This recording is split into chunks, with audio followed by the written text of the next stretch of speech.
Addition से related कुछ facts, single digit, double digit और फर्दर 5th डिजिट तक 5 डिजिट नंबर तक की सिंपल एडिशन सम्स और फिर सीखेंगे कैरी फॉरवर्ड वाले addition sums. This is Sheetal Vyas and I welcome you all on my channel learning with Sheetal Vyas. तो फ्रेंड्स, अब तक के लेक्चर में हमने नंबर्स के बारे में काफ़ी कुछ सीख लिया है और पिछले लेक्चर में हमने देखा था कि एडिशन का क्या मतलब होता है। Addition means to keep together और टू पुट टुगेदर। चीज़ों को जब हम एक साथ इकट्ठा करके काउंट करते हैं, दैट इज एडिशन। जबकि सब्ट्रैक्शन का मतलब होता है टेक अवे, किसी एक होल एंटायर किसी भी नंबर में से कुछ नंबर को निकाल लेना। Take away means subtraction. तो आज हम सीखने वाले हैं एडिशन। एडिशन का मतलब अभी हमने देखा। एडिशन का मतलब होता है to put together, to put together और टू कीप टुगेदर। चीजों को एक साथ काउंट करने को हम कहते हैं एडिशन। सिंपल, जो आप नॉर्मली ऐड करना जानते ही हैं।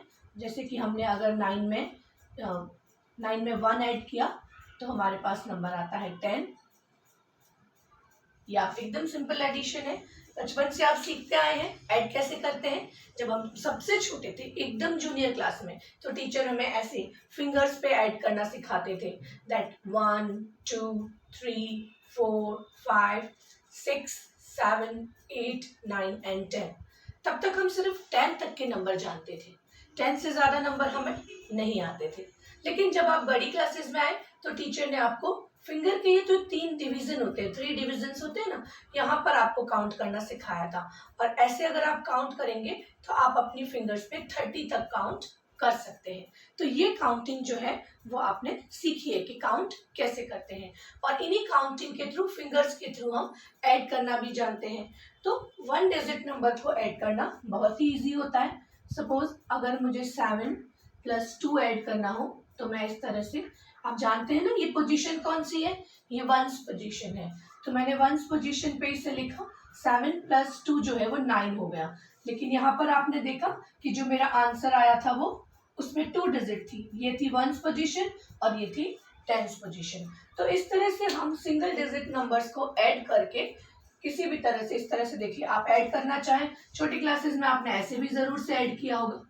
1 2 3 4 5 6 7 ऐसे लाइन ड्रॉ करके फिर भी आपने ऐड किया होगा। ये सारी हम जूनियर क्लासेस में सीख चुके हैं। अगर मुझे फिंगर्स पे ऐड करना है, छोटा नंबर है, 10 तक का नंबर है, तो मैं ऐसे भी ऐड कर सकती हूँ।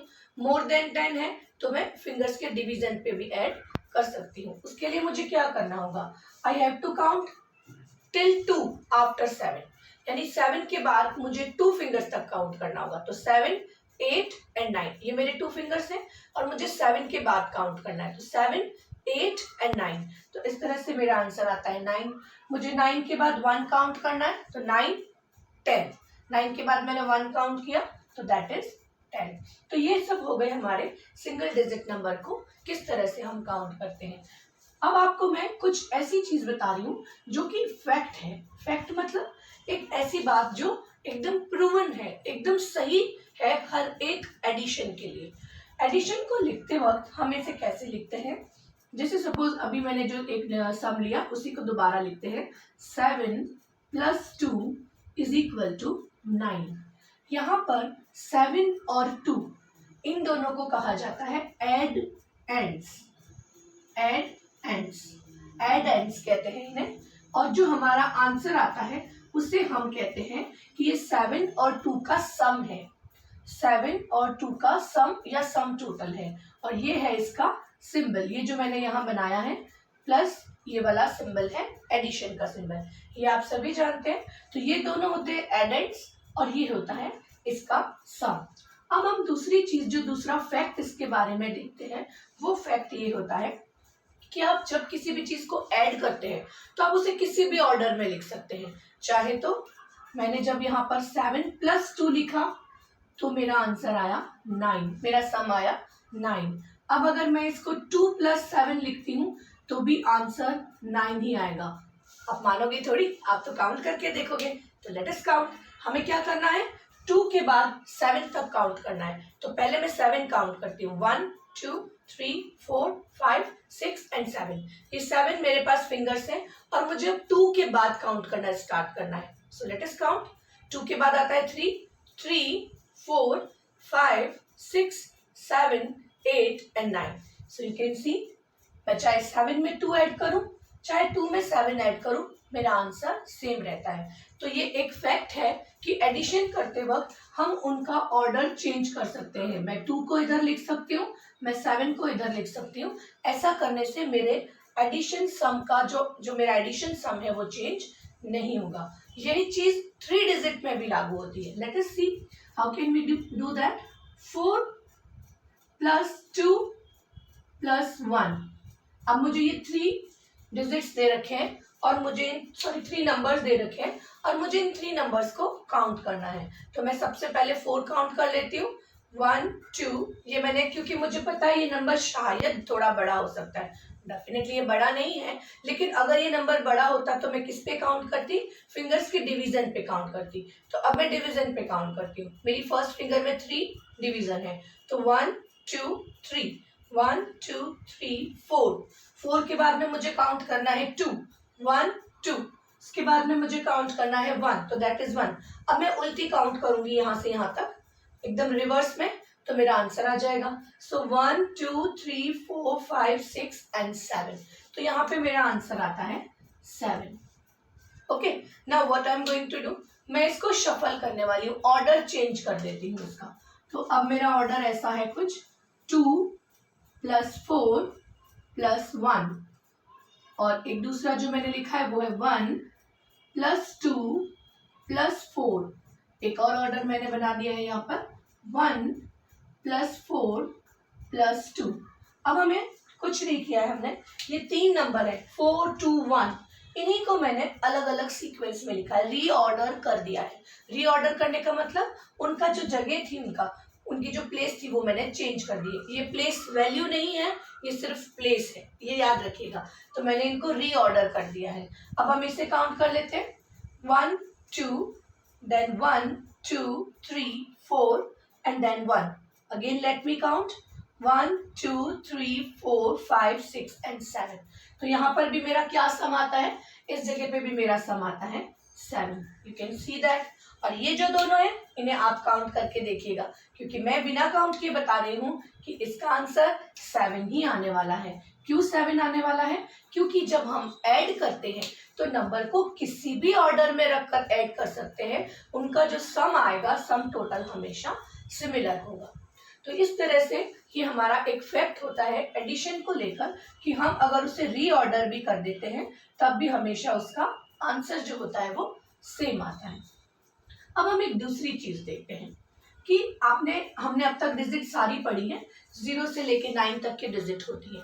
अब मेन चीज ये है कि किसी भी नंबर में अगर मैं 1 ऐड करती हूँ तो क्या होता है। सपोज मैंने 7 में 1 ऐड किया तो 8 नंबर आया। अगर मैंने 8 में प्लस 1 ऐड किया then I will get 9। Then 9 plus 1 is equal to 10। Then 10 plus 1, you can say that it is 11। तो यहाँ मुझे क्या पता चलता है, after 8, after 7 I will get 8, after 8 I will get 9, after 9 I will get 10 and after 10 I will get 11। So what is the fact कि किसी भी नंबर में, if you remember the previous lecture, definitely you are able to understand that these are the successive numbers। कि क्या है, इनके successive numbers हैं। हमने पढ़ा है सक्सेसिव नंबर का क्या मतलब होता है, आगे आने वाला नंबर, बड़ा नंबर जो उसका अगला होता है। तो 7 के बाद अगला, अगर हम फॉरवर्ड काउंटिंग कर रहे हैं तो 7 के बाद जो नेक्स्ट नंबर आता है दैट इज 8। 8 प्लस 1, 8 के बाद अगला नंबर 9, 9 प्लस 1 अगला number 10 and 10 plus 1 the next successive number is 11। तो ये भी एक फैक्ट होता है कि किसी भी नंबर में 1 ऐड करने से हमें उसका सक्सेसिव नंबर मिलता है। Again let me repeat it, किसी भी नंबर में 1 ऐड करने से हमें उसका सक्सेसिव नंबर मिलता है। ऐसा नहीं है कि ये 1 डिजिट में या 2 डिजिट में है। आप अगर इसको 103 में 1 ऐड करके देख लीजिए, if you will add this one, you know that this is ones, this is tens and this is hundreds. और क्योंकि ये वन वंस पे है, हमने पहले भी इस बात को डिस्कस किया है, तो इसलिए मुझे ये वंस की पोजीशन पे ही लिखना होगा। तो 3 + 1 is equal to 4, 0 + 0 is equal to 0 and 1 + 1 + 0 is equal to 1। क्योंकि यहाँ पे कुछ नहीं है, तो आई एम अज्यूमिंग, मैं ऐसा मान रही हूँ कि यहाँ पे 0 था जिसकी कोई वैल्यू नहीं थी। सो 103 के बाद नेक्स्ट नंबर कौन सा आता है, सक्सेसिव नंबर है उसका 104।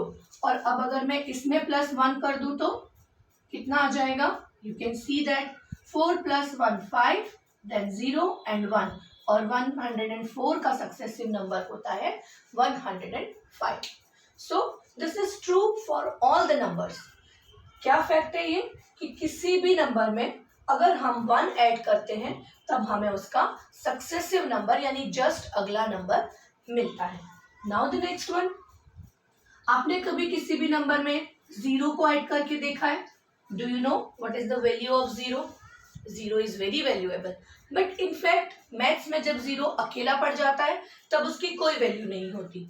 तो जब हम किसी भी नंबर में 0 ऐड करते हैं, सपोज मैंने 9 + 0 किया, या सपोज मैंने 12 + 0 किया, और आई कैन डू कोई 3 डिजिट नंबर में 111 में मैंने 0 ऐड किया। यहाँ पर आप देख सकते हैं this is ones, tens and hundreds, ones and tens and only ones. तो अब अगर हम इनमें ऐड करें 0 को, because 0 is not having any value when it is single. यहाँ पर जब ये सिंगल डिजिट का है तब इसकी कोई वैल्यू नहीं है, जब ये किसी और नंबर के साथ जुड़ता है तब 0 की वैल्यू बहुत ज़्यादा होती है। So here we can say कि 0 ऐड करने का मतलब हमने कुछ भी ऐड नहीं किया। 0 ऐड करने का क्या मतलब है, that we have not added any number.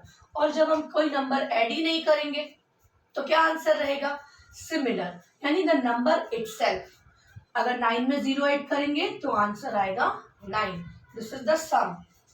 2 में 0 ऐड करेंगे then 2, 1 will be 1। Here again 1 में 0 ऐड किया देन 1, हियर ऑल्सो 1 एंड 1। तो क्या फैक्ट पता चला हमें, that it is true for all the numbers कि जब भी हम उसमें 0 ऐड करते हैं देन द सम और the answer will be number itself. You can सी ये नंबर ही हमारा आंसर है। यहाँ पर हमने 9 में 0 ऐड किया, हमारा आंसर भी 9 था। 12 में 0 ऐड किया, आंसर भी 12 था। 111 में 0 ऐड किया तो आंसर 111 ही था। तो अभी हमने कौन कौन से फैक्ट देखे। पहला फैक्ट हमने ये देखा कि जब भी हम नंबर्स को ऐड करते हैं तब हमें एडेंड्स, यानी जिन नंबर्स को हम ऐड कर रहे हैं वो एडेंड्स हैं और उसका जो आंसर है वो सम है। फर्स्ट फैक्ट ये था कि किसी भी नंबर को रीऑर्डर कर दे, उसका जो सम आएगा वो एकदम सेम रहता है, यानी कि एडिशन में रीऑर्डरिंग जो होती है वो अलाउड होती है। हम किसी भी नंबर को फर्स्ट नंबर पे लिखे, सेकंड पे लिखे, थर्ड पे लिखे, फिर थर्ड नंबर को फर्स्ट पे ले जाए, सेकंड नंबर को फर्स्ट पे ले जाए, तो भी रीऑर्डरिंग करके हम तीनों ही नंबर को दोबारा ऐड करते हैं, मोर देन 3। ऐसा नहीं कि मैं 3 कह रही हूँ, कभी हमें जितना भी हमें किसी नंबर को ऐड करना हो, चाहे हमारे पास 12 नंबर्स ऐड करने के लिए दिए गए हो, टाइप 10 दिए गए हो, चाहे मोर देन मीन्स मैं कह रही हूँ कि मोर देन 100 भी क्यों ना हो, लेकिन उन नंबर को रीऑर्डर करके अगर आप ऐड करेंगे तो एडिशन वाला जो आंसर है आपका सम जो है वो हमेशा सिमिलर होगा। बिकॉज एडिशन में हम रीऑर्डर कर दे नंबर्स को तो भी उसका आंसर नहीं बदलता है। फिर हमने देखा था कि अगर किसी भी नंबर में 1 ऐड किया जाता है तो हमें उसका सक्सेसिव नंबर मिलता है, यानी कि अगला नंबर मिलता है। और लास्ट क्या था कि अगर किसी भी नंबर में हम 0 ऐड करते हैं, क्योंकि सिंगल 0 की कोई वैल्यू नहीं होती तो इसलिए सिंगल 0 ऐड करने पर क्या होता है, the number itself is the answer for the sum. Okay, यहाँ तक अभी तक हमने जो देखा वो हमने फैक्ट देखे। अब हम कुछ एडिशन सम करके देखते हैं। सबसे पहले हम देखते हैं कि हमें जब ऐड करना होता है तो नंबर्स को लिखना कैसे होता है। हमेशा हमें ध्यान रखना चाहिए कि जिस पोजीशन का नंबर है वो उसी पोजीशन के नीचे आना चाहिए। तो अब हम शुरुआत कर देते हैं 4 डिजिट नंबर से। अभी तक हम बिना कैरी फॉरवर्ड वाले करेंगे, उसके बाद कैरी फॉरवर्ड वाले लेंगे। सपोज यहाँ पर हमें ऐड करना है 2 3 4 1 को 3 2 1 3 में, and what is the number name, आप मुझे इसका नंबर नेम इजीली बता सकते हैं बिकॉज मैंने तो उसकी पोजीशन भी लिखी है. सो this is 2341. This is 3213. Okay, तो अब हमें इन्हें ऐड करना है. तो you can see that 3 plus 1 is equal to 4. 4 plus 1 is equal to 5. 3 plus 2 is equal to 5. And 2 plus 3 is equal to 5. ये एकदम सिंपल एडिशन है, आप इसे इजीली कर सकते हैं. आप अपनी फिंगर्स पे काउंट करके कर सकते हैं क्योंकि ये विदाउट कैरी फॉरवर्ड है. देन डेफिनेटली इसमें सिंगल डिजिट आने वाली है और जब सिंगल डिजिट आती है तो हम अपनी फिंगर्स पे भी इनको काउंट कर सकते हैं. जैसे 1 plus 3, 1, then 1, 2, 3. Now it is 1, 2, 3, 4. So here it is 4. Then 4 plus 1, 1, 2, 3, 4, 5. So this is 5. Then 3 plus 2, 1, 2, 1, 2, 3, 4, 5. Again 5. Then 2 plus 3. ये हो गए 2. Then 3. So again 5. So this is 5. तो इस तरह से जब बिना कैरी फॉरवर्ड वाले हमारे पास सम्स होते हैं तो हम उन्हें फिंगर्स पे नॉर्मली काउंट कर सकते हैं. लेकिन क्या होगा जब हमारे पास कैरी फॉरवर्ड वाला सम आएगा? लेट अस सी. हमेशा याद रखिए जब तक आप इस तरीके के सम्स करने में, इस तरह के एडिशन करने में परफेक्ट नहीं हो जाते, आप एकदम मास्टर नहीं बन जाते इनके, तब तक आप ऊपर उनकी पोजीशन लिख कर करिए. अगर आप उसकी 1s, 10s, 100s, 1000, 10,000 ये पोजीशन लिखने के बाद अगर आप सम सॉल्व करते हैं then definitely you will never miss any number. आप हर नंबर को समझ पाएंगे, कैसे नंबर को ऐड करना है ये सीख पाएंगे. लेकिन शुरू में ऐसा करना है, धीरे धीरे हमें ये आदत छोड़ देनी है क्योंकि अब आप 4th स्टैंडर्ड में हैं. आप इसे इतना अगर हर बार लिखेंगे तो आपको प्रॉब्लम भी हो सकती है क्योंकि हमें कैरी फॉरवर्ड लिखना होगा तो हम कैसे लिखेंगे, भूल सकते हैं, जगह नहीं रहेगी. लेकिन प्रैक्टिस के वक्त आप इस पोजीशन को जरूर लिखें. So let us take one carry forward one. सबसे पहले जैसा कि अभी हमने बात की, सबसे पहले हम इनकी पोजीशन लिख लेते हैं. That is 1s, 10s, 100s, 1000s and this is 10,000. Okay, यहाँ पर हमने अभी तक हम 5 डिजिट नंबर सीख चुके हैं. That's why I have written 5 position. Now let us take one number 9, 3, 7, 5 and 3. Then 4, 5, 3, 8 and 1. So at first let us read it. सबसे पहले हम इसे रीड करने की कोशिश करते हैं. सो दिस इज 10,000 की पोजीशन पे है 3 और 1000 की पोजीशन पे है 5. And as a rule we will just read it together. So let us read it. 35,739. Then 18,354. तो इस तरह से हमने इन्हें रीड करना सीखा. अब हम रीड करने के बाद अब हम सीखेंगे कि इन्हें हमें ऐड कैसे करना है. सो let us add these number.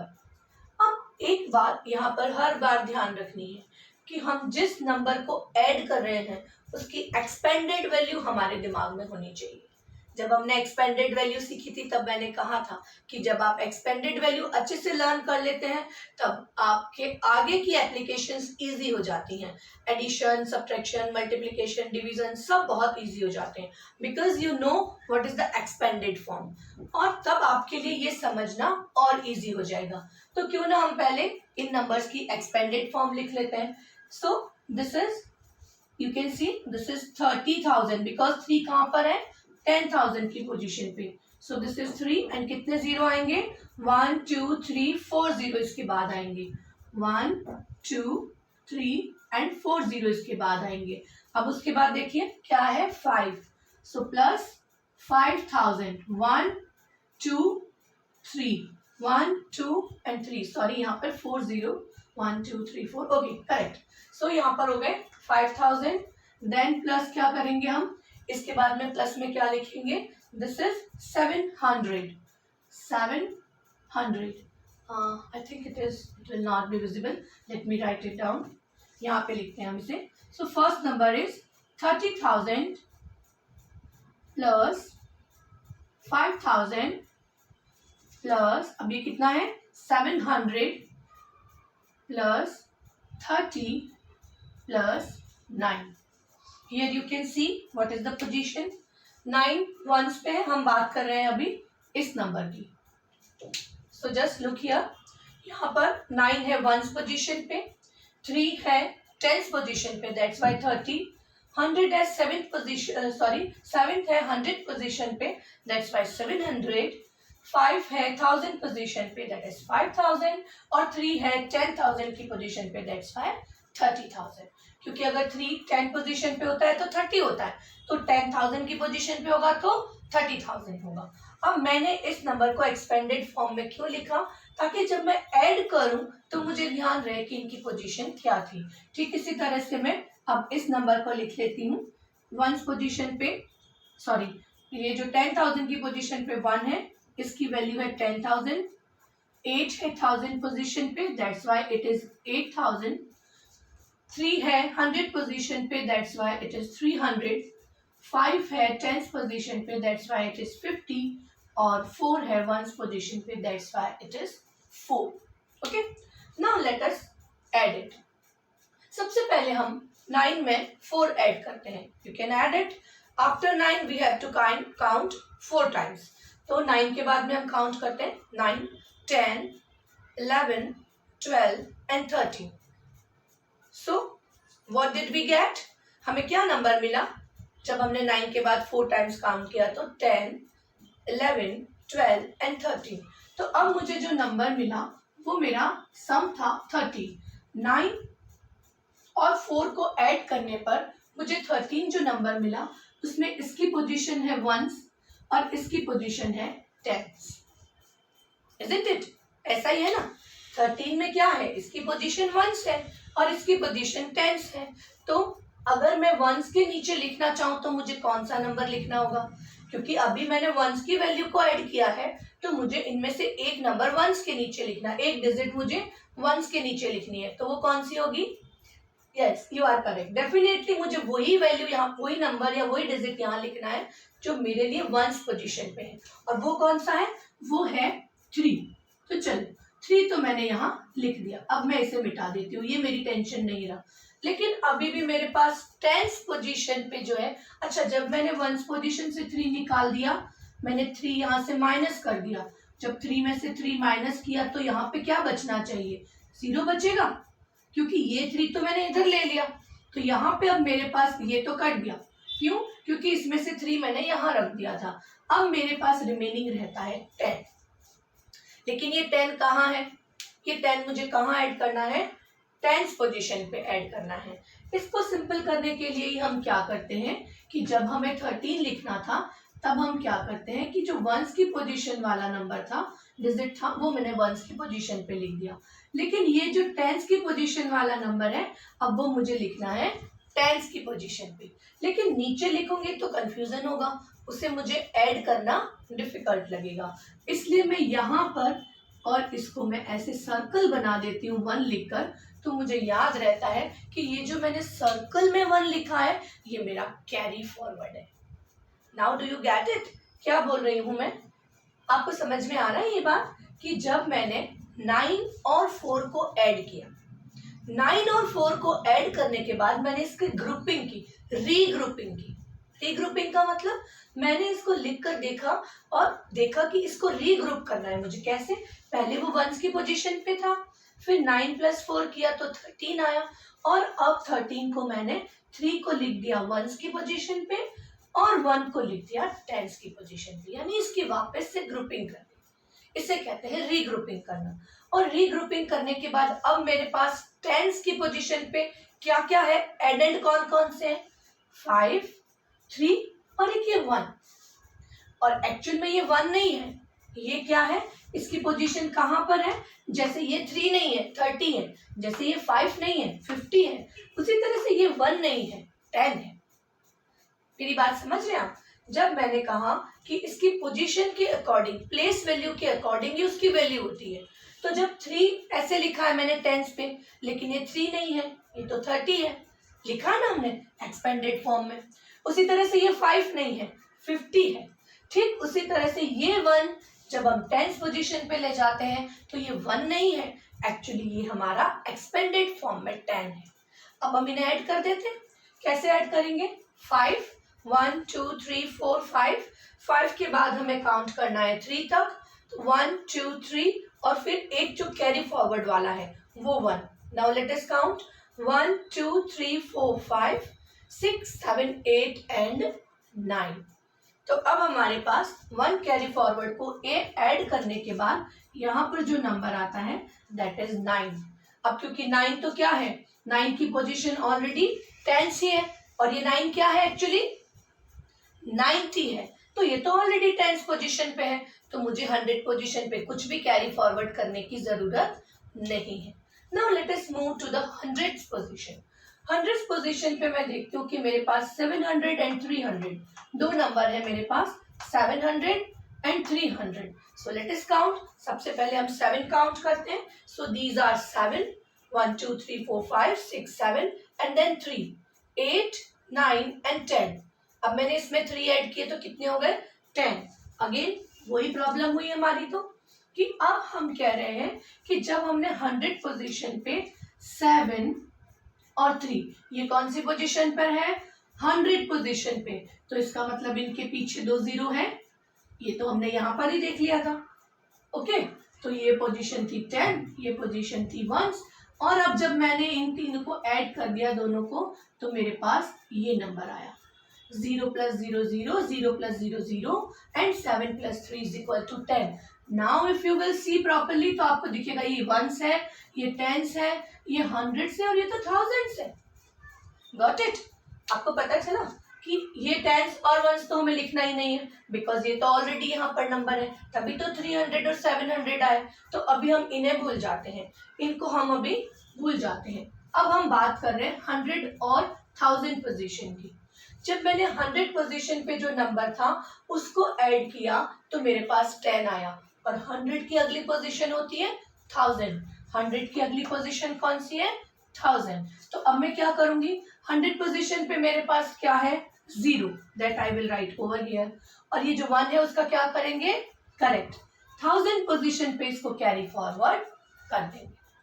I hope ये बात समझ में आई आपको कि जो 100 पोजीशन पे 7 और 3 था उसको जब मैंने ऐड किया और 2 डिजिट में सम आया मेरा, तो 100 के बाद नेक्स्ट पोजीशन कौन सी होती है, नेक्स्ट एक्सट्रीम होता है 1000।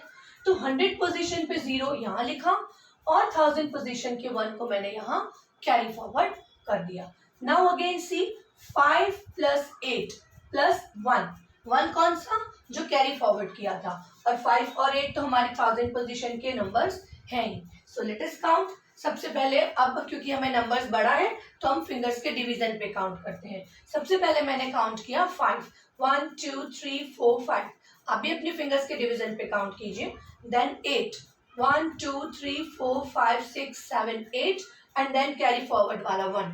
अब मैं इसको पीछे की तरफ जाकर पूरा काउंट कर लेती हूँ। So it is 1 2 3 4 5 6 7 8 9 10 11 12 13 and 14। तो मुझे क्या मिला आंसर 14। अब ये 14 कहाँ पर है ये फिर देख लेते हैं एक बार। देखिए 1000 पोजीशन पे है 5 एंड 8। मैं पीछे वाली पोजीशन नहीं लिख रही क्योंकि वहां पर मेरे पास क्या है सिर्फ 0 0 है, तो मैंने 1000 पोजीशन और 10,000 पोजीशन लिखी।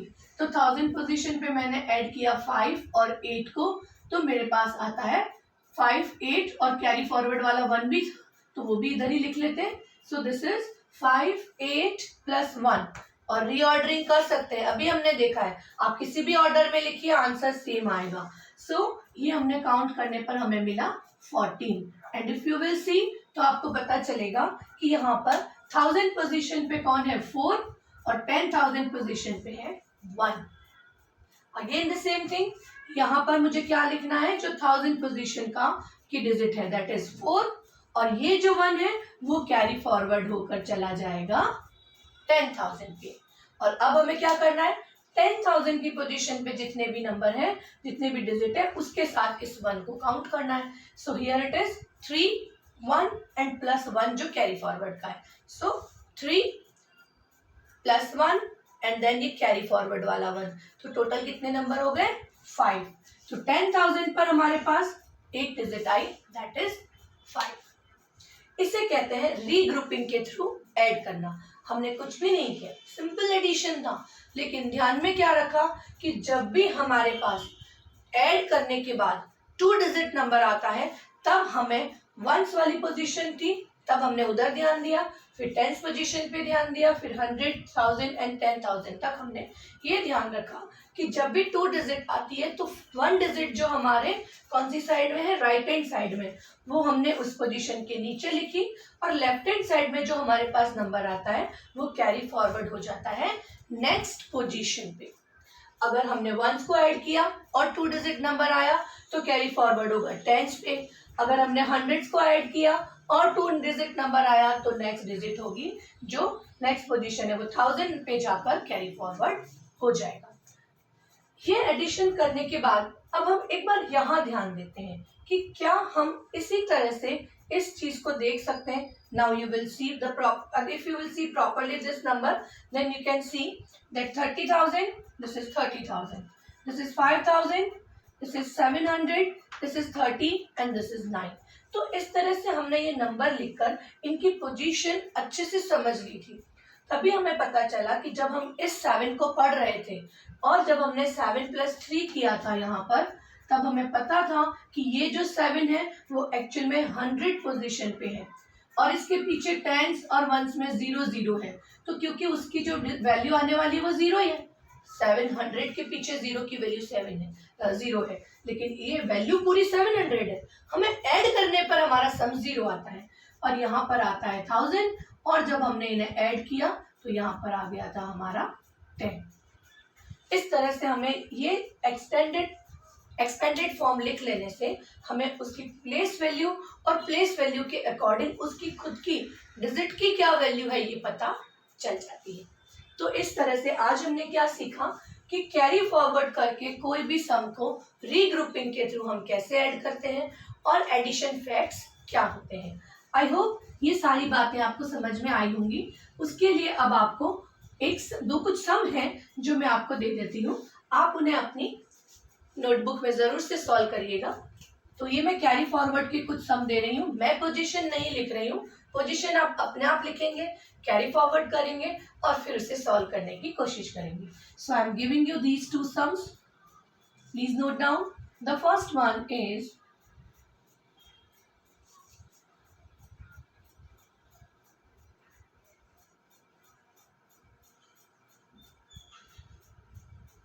so this is the sum। मैं इसे रीड नहीं करूंगी, अब ये नंबर आपको रीड करना आता है। And the second one is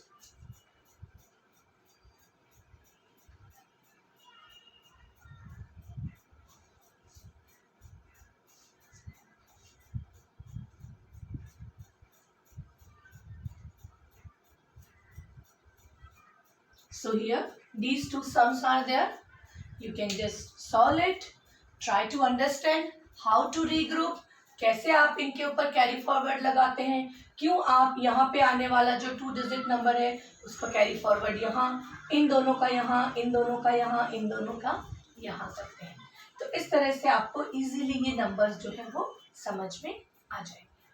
okay, आज का लेक्चर यहीं फिनिश करते हैं। नेक्स्ट लेक्चर में अब हम देखेंगे कि किस तरह से ये जो डिजिट्स है इनसे रिलेटेड जब ये सारी चीजें कुछ स्टेटमेंट में वाइप कर दी जाती हैं, मतलब वर्ड प्रॉब्लम बना दी जाती है उसकी, तो हम उसे कैसे सॉल्व करते हैं। क्योंकि वर्ड प्रॉब्लम सॉल्व करते वक्त कुछ पर्टिकुलर वर्ड्स पर हमें ध्यान देना होता है, तब हमें पता चलता है कि ये एडिशन है, तब हमें पता चलता है कि ये सब्ट्रैक्शन है। तो अभी हम एडिशन के कुछ वर्ड प्रॉब्लम्स करेंगे। तो नेक्स्ट लेक्चर तक keep on learning, have a nice day, bye bye.